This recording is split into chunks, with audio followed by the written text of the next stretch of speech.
여러분들 성경을 보면 66권이 나오는데 거기에는 무수히 수많은 사람들이 나옵니다. 여러분들 성경을 보시면서 여러분들 각자 나름대로 성경의 롤 모델들이 있을 것입니다. 저 같은 경우에는 힘들거나 어려울 때 아니면 또 새로운 일을 시작할 때 뭔가 이렇게 문제가 있을 때 뭔가 앞을 바라봐야 할 때 제가 자주 찾는 성경 인물들이 있는데 그게 바로 창세기에 나오는 4대 족장들입니다. 아브라함, 이삭, 야곱, 요셉, 이 4명의 족장들을 보면 우리의 인생이 없는 것이 없고 다 있습니다. 한 예로 좀 우스갯소리로 뒷사람하고 말다툼을 하고 나서 이제 분위기가 안 좋아졌어요. 그래서 저는 이것을 해결을 해야 되는데 해결을 못하고 있으니까 마음이 답답합니다. 너무. 그래서 아브라함과 사라 이야기를 보면서 사라가 자식을 낳지 못하고 있을 때 하갈을 아브라함에게 첩으로 주지 않습니까? 그런데 첩으로 주고 나서 하갈이 이스마엘을 낳게 되고 이 사라를 막 이렇게 핍박을 하니까 사라가 아브라함에게 막 뭐라 하지 않습니까? 제가 그 모습을 보면서 이때 아브라함의 심정이 내 심정이 아닐까 이런 생각을 하면서, 물론 제가 잘못해서 거의 사이가 안 좋을 때가 많습니다. 그래서 항상 그 모습을 보면서 아브라함이 그랬던 것처럼 저도 먼저 사과하고 사랑한다 그러고 어쨌든 화해를 하면서 풀게 됩니다. 그런데 오늘 본문에 보면은 이 4대 족장 가운데 아브라함과 사라의 이 1세대의 이 믿음의 조상인 아브라함과 사라의 이야기가 지금 거의 끝나가는 부분에 있습니다. 특별히 오늘 본문은 지상의 무대에서 자신의 역할을 성실히 수행한 후 때가 이름에 127세의 나이로 역사의 무대 밖으로 조용히 퇴장한 아브라함의 아내의 죽음과 장사에 대해 기록하고 있습니다. 여러분, 성경 어디를 찾아봐도 여자의 나이와 여자의 장사에 대해서 이렇게 자세하게 기록된 데가 없습니다. 사라는 아브라함을 쫓아 하란을 떠나 가나안 땅에 들어와 나그네의 삶을 산 지 62년, 언약의 자녀 이삭을 낳은 지 37년 만에 남편보다 먼저 38년 먼저 세상을 떠나서 영원한 하늘나라 가나안에 들어간 것입니다. 이러한 사라의 죽음과 장사에 대해 기록하고 있는 본문을 통해서 우리에게 주시는 하나님의 말씀을 살펴보면, 먼저는 성도는 죽음을 지나치게 슬퍼해서는 안 된다고 말씀하고 있습니다. 오늘 본문은 아브라함의 아내 사라의 죽음에 대해 기록하고 있습니다. 참으로 아름답고 정숙했던 믿음의 여인 사라가 127세를 살고 죽었습니다. 아브라함은 사랑하는 아내의 죽음을 애통해하며 장례를 준비하고 있습니다. 사라는 아브라함이 하나님의 부르심을 받아 고향 친척 아버지 집을 떠날 때 아브라함과 함께 떠났습니다. 그때부터 그녀의 새로운 삶이 시작되었습니다. 그것은 전혀 새로운 삶이었을 뿐만 아니라 영적인 싸움이기도 했습니다. 아브라함이 당했던 모든 고생과 두려움과 실패와 갈등은 모조리 사라의 몫이기도 했습니다. 이렇게 죽는 날까지 사라는 아브라함과 함께 이방 땅에서 나그네의 삶을 살았습니다. 특히 낯선 곳으로 이주할 때마다 아브라함은 사람들이 자기 아내 사라를 빼앗아 가기 위해서 자신을 죽이지 않을까 두려워했습니다. 그래서 늘 자기 아내 사라를 루이라고 속였습니다. 그리고 실제로 2번이나 아내를 빼앗겨버린 일도 있었습니다. 아내를 빼앗겨버린 아브라함도 견디기 힘들었을 것이지만 남의 아내가 되어버린 사라는 더욱 힘들고 난감했을 것입니다. 요즘 세상에도 이런 못난 남편이 있겠습니까? 만일 그런 남편이 있다면 많은 아내들이 그런 남편과는 더 이상 살 수 없다고 하면서 헤어지려고 할 것입니다. 그러나 사라는 그러한 남편 아브라함을 한 번도 무시하거나 함부로 대한 적이 없습니다. 그녀는 여전히 아브라함을 주라고 부르며 복종하고 섬겼습니다. 베드로전서 3장 6절에 사라가 아브라함을 주라 칭하여 순종한 것 같이 너희는 선을 행하고 아무 두려운 일에도 놀라지 아니하므로 그의 딸이 될 것이라고 하였습니다. 어려운 일들이 많았지만 사라에게 가장 힘든 점은 자식을 낳지 못하는 것이었습니다. 당시에 이보다 더 수치스러운 일은 없었습니다. 하나님께서는 자식을 낳지 못하던 사라가 아들을 낳게 될 것이라고 하셨습니다. 그러나 하나님께서 약속하신 아들은 영 생기지 않았습니다. 그것은 사라에게 큰 시험이었습니다. 하나님의 약속을 믿고 끝까지 기다려야 하는 시험이었습니다. 기다리다 조바심이 난 사라는 끝까지 참지 못하고 자기 몸종 하갈을 아브라함에게 첩으로 주어 이스마엘을 낳게 했습니다. 그것은 사라의 실패였으며 그 일로 인하여 아브라함과 사라는 큰 고통을 당해야 했습니다. 그러나 사라는 결국 하나님의 약속대로 아들을 낳게 되었습니다. 하나님께서 약속을 주신 지 25년 만이었고 그때 사라의 나이는 90세였습니다. 하나님께서는 연약한 사라를 붙드셔서 결국 승리하게 하셨던 것입니다. 사라가 죽었다는 것은 이 모든 싸움을 마치고 하나님의 품에 안겼다는 것을 의미합니다. 이제 사라는 험한 나그네 인생길을 다 마치고 그에게 주어진 싸움을 다 싸우고 영원한 안식에 들어가게 된 것입니다. 그러므로 사라의 죽음은 참으로 복된 죽음이며 승리한 죽음이라고 말씀하고 있습니다. 그러나 사라의 죽음은 아브라함에게는 큰 슬픔이었습니다. 세상에서 사랑하는 배우자와 사별하는 일보다 더 슬프고 힘든 일은 없을 것입니다. 일상의 고락을 함께 나누며 서로 의지하고 사랑하며 살아온 배우자가 죽을 때 얼마나 힘들고 외롭겠습니까? 아브라함이 바로 그런 일을 당했던 것입니다. 2절에 보면 사라가 가나안 땅 헤브론 곧 기랏 아르바에서 죽음에 아브라함이 들어가서 사라를 위해 슬퍼하고 애통했다고 말씀하고 있습니다. 아브라함은 사랑하는 아내 사라의 죽음 앞에서 슬퍼하며 애통했습니다. 여러분, 성도가 죽음 앞에서 슬퍼하며 애통하는 것이 올바른 태도입니까? 우리가 가까운 친척과 가족과 형제의 죽음을 애통해 하는 것은 당연한 일입니다. 그것은 고인에 대한 사랑과 예의를 나타내는 것입니다. 그것은 또 이러한 슬픔을 주시는 하나님의 섭리에 대한 순종이기도 합니다. 그러나 성도는 죽은 친족 때문에 지나친 슬픔에 빠지지 않도록 주의해야 합니다. 마치 모든 소망이 끊어진 것이라도 한 것처럼 절망적이고 원통한 마음으로 슬픔을 이기지 못하며 통곡하는 것은 옳지 못합니다. 우리는 죽음 앞에서 우리의 영원한 본향과 안식처는 이 세상이 아님을 기억해야 합니다. 그리고 죽음 앞에서 우리도 이제 곧 하나님께로 갈 것임을 기억하고 고백해야 합니다. 그런데 아브라함은 어떻게 했습니까? 3절 이하를 보면 아브라함이 아내의 죽음 앞에서 마냥 슬퍼하지 않고 곧 그녀의 장례를 준비한 사실을 우리는 알 수 있습니다. 이것은 성도가 죽음 앞에서 어떻게 처신해야 하는지 잘 보여주고 있습니다. 즉 성도는 죽음을 슬퍼하지 않을 수는 없으나 지나치게 슬퍼해서는 안 된다는 것입니다. 왜냐하면 우리는 그리스도 안에서 부활할 것을 바라보아야 하기 때문입니다. 만일 아브라함이 부활을 믿지 못했다면 어떻게 외로운 나그네 길에서 그 슬픔을 감당할 수 있었겠습니까?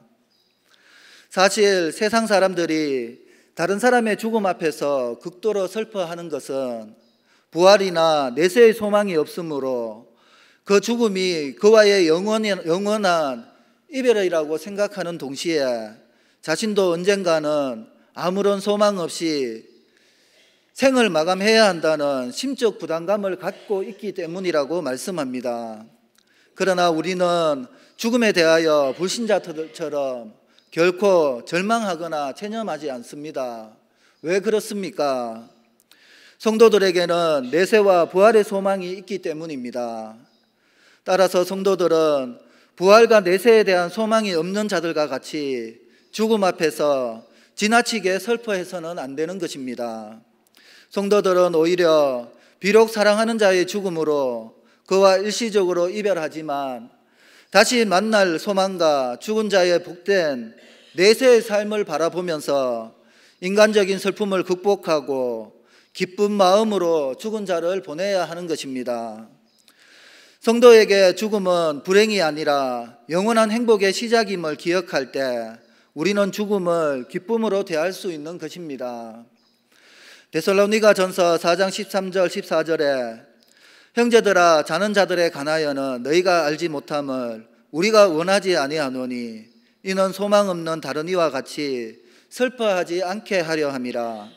우리가 예수께서 죽으셨다가 다시 살아나심을 믿을진대 이와 같이 예수 안에서 자는 자들도 하나님이 그와 함께 데리러 오시리라 하였습니다. 우리에게는 영광스러운 소망이 있습니다. 우리에게 영원한 소망을 주신 하나님을 찬양하며 죽음 앞에 낙담하는 것이 아니라 다시 만날 날을 기대하며 기쁨과 감사로 하나님께 영광 올려드리는 우리 모두가 되시기를 축원을 드립니다. 두 번째는 성도는 세상 사람들에게도 존경받는 신앙 인격을 갖춰야 한다고 말씀합니다. 우리는 개인적인 일로 공공기관을 방문했을 때 그 직원들의 무례함과 분칠절에 주눅이 들고 놀란 경험들이 한 번쯤은 다 있을 것입니다. 물론 이 같은 상황은 이제 옛날에나 있을 법한 일이라고 생각합니다만 그런 경험을 직접 당한 당사자는 끓어오르는 분노를 참기 어려웠을 것입니다. 이런 현상은 그 지위가 높고 재물이 많을수록 더 일반화된 상황이고 또한 세상의 법칙이기도 합니다. 그런데 그리스도인들마저 똑같은 행동을 하고 있습니다. 그래서 겉모양만 봐서는 그가 그리스도인인지 그 여부를 진실을 알 방법이 없습니다. 여러분, 이것이 우리의 모습은 아닙니까? 오늘 본문에 나오는 아브라함을 보면 이미 가나안 땅 헤브론 곧 기랏 아르바에서 상당한 재력가요 저망 인사일 뿐만 아니라 그 땅 거민조차도 쉽게 대할 수 없는 힘을 가지고 있는 아브라함이었습니다. 헷 족속이 아브라함을 일컬어 하나님이 세우신 지도자라고 불렀습니다. 아브라함은 이 땅에 유리하는 나그네였으나 모든 사람이 보기에 분명한 하나님의 사람으로 살았습니다. 뿐만 아니라 하나님께서 그와 함께 하시는 것을 분명히 나타내는 삶을 살았습니다. 정직하고 진실하게 살았을 뿐만 아니라 어려운 이웃을 성의껏 도왔습니다. 하나님께서는 때마다 일마다 아브라함과 함께 하시고 그를 도와주셨습니다. 그리하여 아브라함은 주위 사람들에게 하나님이 세우신 지도자로 인정받았으며 사랑과 존경을 받았던 것입니다. 아브라함은 본인이 원하기만 하면 얼마든지 자신의 힘으로 무력을 사용해서 그가 원하는 것을 빼앗을 수도 있는 위치에 있었습니다. 그러나 아브라함은 그 땅 거민 헷 족속을 향하여 몸을 굽혔다고 했습니다. 이것은 아브라함이 겸손한 사람임을 나타내고 있습니다.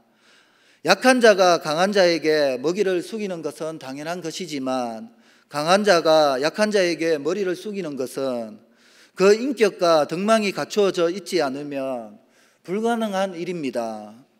이런 겸손은 하나님을 섬기는 성도들이 가져야 될 마땅한 삶의 자세가 될 것입니다. 그 이유는 존귀하시고 전능하신 하나님께서 우리들에게 본을 보이셨을 뿐만 아니라 하나님께서 우리들에게 구하시는 것이 바로 공의를 행하며 인자를 사랑하는 것과 더불어 겸손히 하나님과 함께 행하는 것임을 밝히셨기 때문입니다. 높으신 하늘 보좌를 버리시고 낮고 천한 이 땅에 오셔서 죄인들을 위해 죽으신 그리스도의 겸손은 바로 겸손의 극치요 절정이라고 정의할 수 있습니다. 그런데 하나님의 법은 이상하게 겸손한 자를 우습게 여기며 밟고 올라서려는 세상의 법과 달리 겸손하면 겸손할수록 하나님께서 높이신다는 사실을 잊지 말아야 합니다. 야고보서 4장 10절에 주 앞에서 낮추라 그리하면 주께서 너희를 높이시리라고 했습니다. 이 말은 우리의 겸손이 우리를 창조하시고 구원하신 하나님께 대한 인식과 감사에서 비롯되어야 한다는 것을 우리에게 보여주고 있습니다. 다시 말해 늘 하나님께서 불꽃 같은 눈동자로 우리를 보고 있음을 깨닫고 그 하나님 앞에 바로 사는 자만이 진정으로 겸손한 자가 될 수 있다는 말입니다. 그러므로 겸손한 자와 함께하여 마음을 낮추는 것이 교만한 자와 함께하여 탈취물을 나누는 것보다 나으니라고 말씀하였고, 겸손한 자에게 재물과 영광과 생명이 그 보상으로 주어진다고 잠언 기자는 기록하고 있습니다. 이와 같이 겸손한 신앙으로 인격을 갖춘 아브라함이 하나님의 복을 받는 것은 당연한 일이었습니다. 오늘 우리는 아브라함과 같은 삶을 살아가고 있습니까?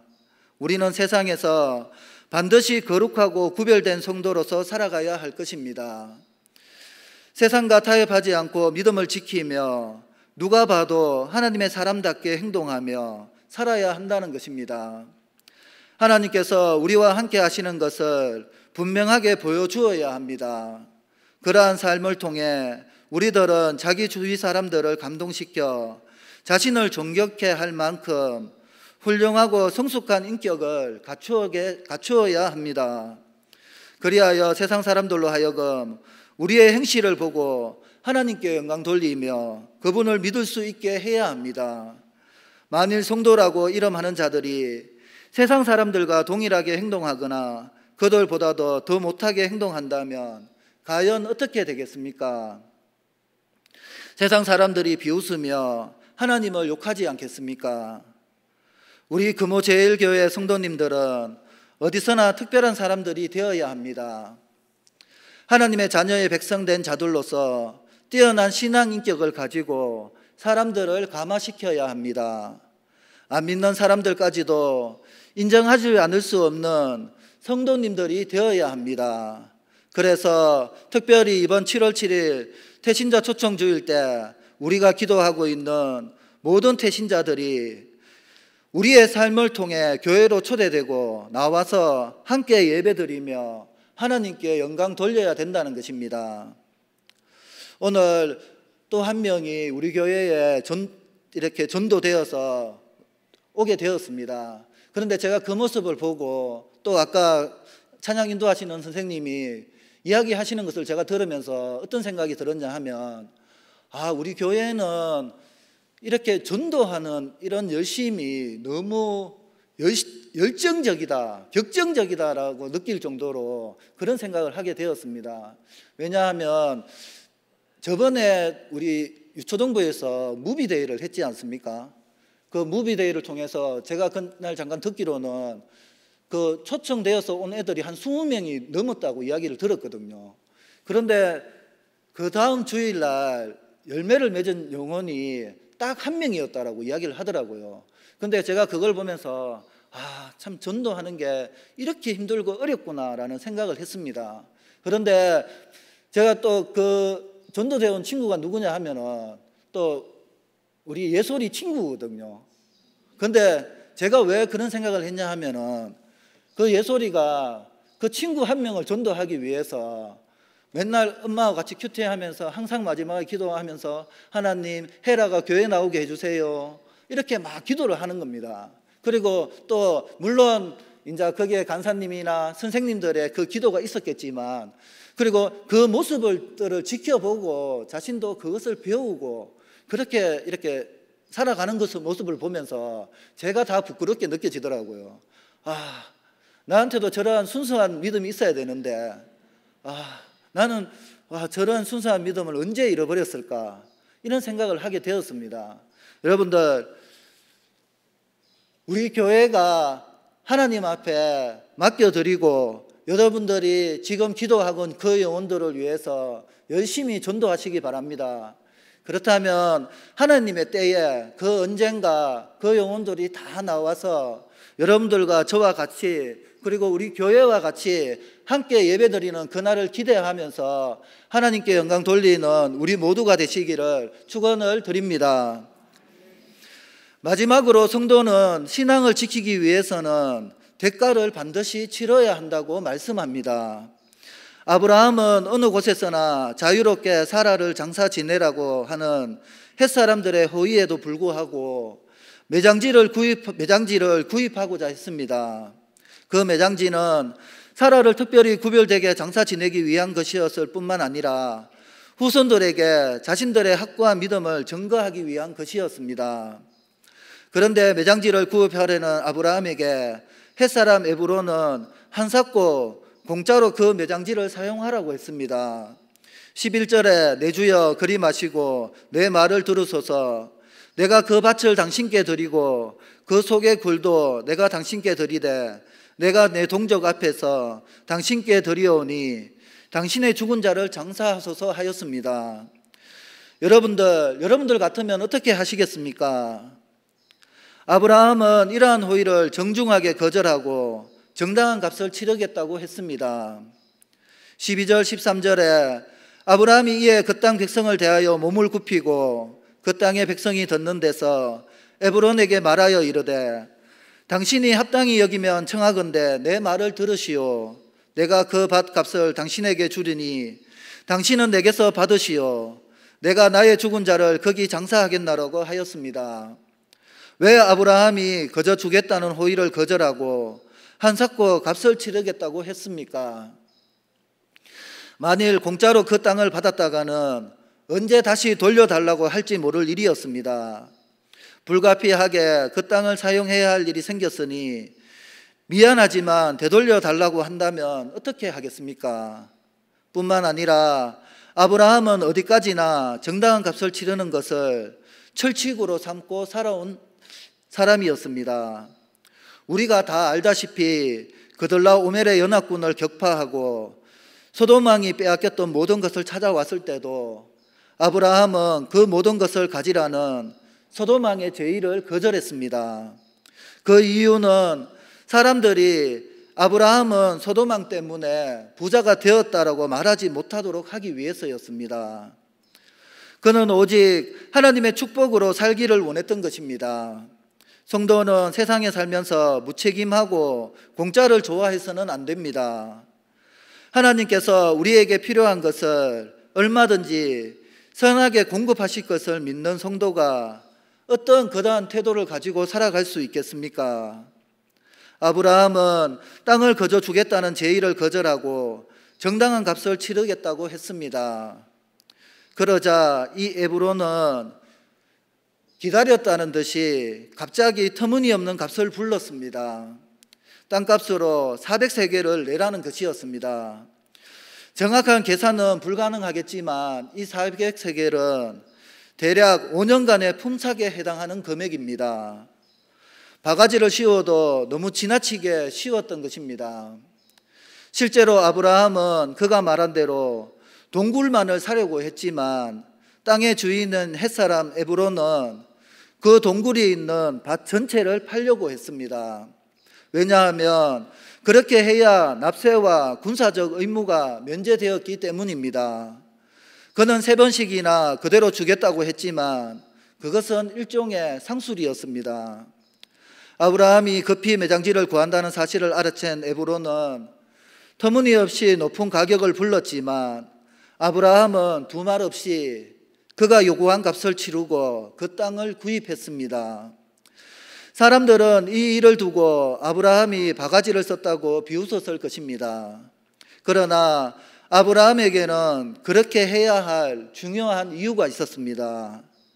아브라함에게 그 땅은 값으로 계산할 수 없이 중요한 땅이었습니다. 그리고 이렇게 확실히 해놓아야만 나중에 문제가 발생하지 않을 것이라고 생각했기 때문입니다. 이렇게 해서 아브라함은 사라의 매장지를 마련했으며 이제 그 땅은 오고 오는 후손들에게 사라와 아브라함의 믿음을 대대로 증거하게 되었습니다. 그리고 실제로 이 동굴에는 사라뿐만 아니라 아브라함, 그리고 이삭과 그의 아내 리브가, 야곱과 레아 등이 매장되었습니다. 그리고 아브라함은 그 동굴을 매입함으로써 떠나온 고향인 밧담 아람을 포기하고 가나안을 새로운 고향으로 삼을 수 있었습니다. 지금 이 땅은 헷 자손이 차지하고 있지만 이미 하나님께서 아브라함에게 주시기로 약속한 땅이었으며 3천여 년이 흐른 지금에는 이스라엘의 영토가 되어 있다는 것입니다.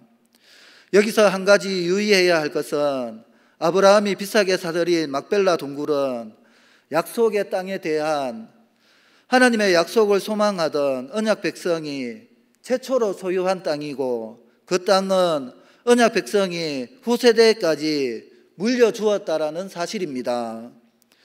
믿음의 사람 사라는 이렇게 해서 일생을 마치고 무덤에 장사되었습니다. 그러므로 그녀의 믿음은 대대로 전해지게 되었습니다. 오늘 우리들은 최선을 다해서 믿음으로 살고 있습니까?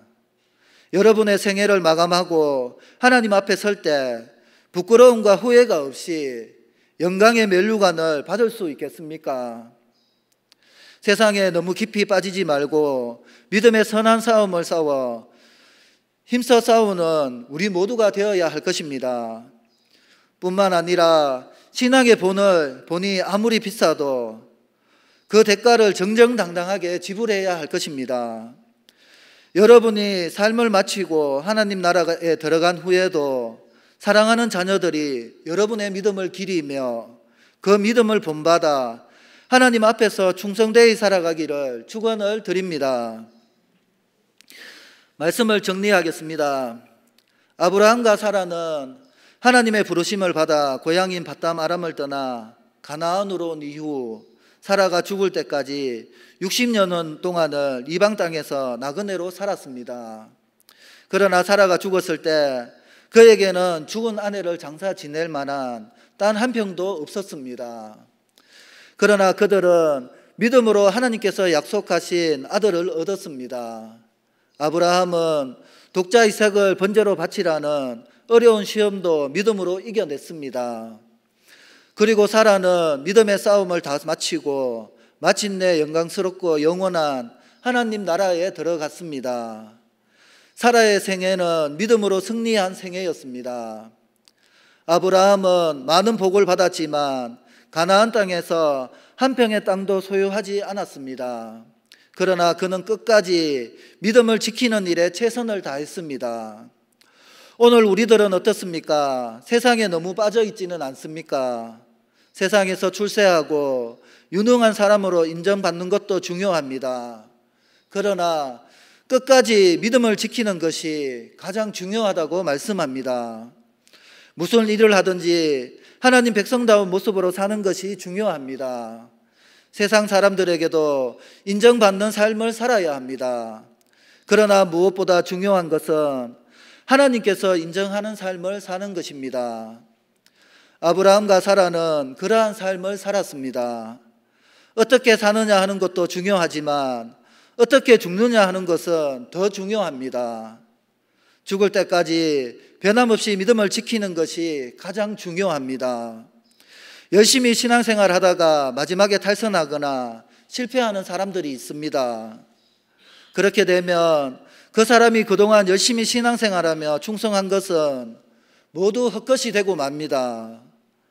이제 세상에 대한 미련을 버리고 지나친 욕심을 버리고 인생을 잘 정리해야 합니다.